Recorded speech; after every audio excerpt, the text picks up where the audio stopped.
പറയുന്നില്ലേ, കാവുതീണ്ടലിന്റെ പിന്നിലുള്ള കാരണം എന്തായിരിക്കും? കാവുതീണ്ടൽ എന്ന് പറയുന്ന പദം തന്നെ തെറ്റാണത്.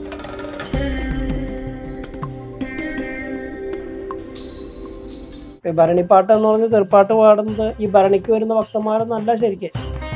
താനാരോ താനാരോ താനത്തന്നാരോ എന്ന് പറയുന്നില്ലേ. അപ്പൊ ആ ഒരു സ്ഥലത്ത് ഇത്തരം വാക്കുകൾ ഉപയോഗിക്കേണ്ട ആവശ്യകത ഉണ്ടോ? ഒരു കുട്ടിക്ക് ഒരു വിഷമം ഉണ്ടാക്കിയ ഒരു സംഗതി അത് അമ്മയാണെന്നുണ്ടെങ്കിലും അമ്മയെ ചീത്ത പറയും കുട്ടി. ഇതേപോലെ തന്നെ ഈ ഭക്തന്മാർ അമ്മയെ ചീത്ത പറയുന്നു, അത്രേ ഉള്ളൂ.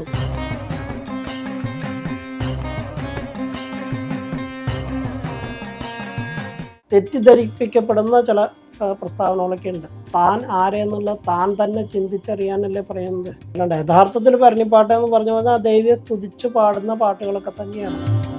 സാധാരണ ക്ഷേത്രങ്ങളിൽ നിന്നൊക്കെ വ്യത്യസ്തമായിട്ടുള്ള വിഭിന്നമായിട്ടുള്ള ആചാരാനുഷ്ഠാനങ്ങളാണ് ഈ കേരളത്തിൻ്റെ പല ഭാഗങ്ങളിലേക്ക് കൊടുങ്ങല്ലൂർ അമ്മയുടെ ചൈതന്യം ആവാഹിച്ചു കൊണ്ടുപോയിട്ട് പല തറവാടുകളിലും ഗ്രാമങ്ങളിലും ദേശങ്ങളിലൊക്കെ പ്രതിഷ്ഠ നടത്തിയിട്ട് ആരാധിച്ചു വരുന്നത് കുറേ വിഭാഗങ്ങളുണ്ട്.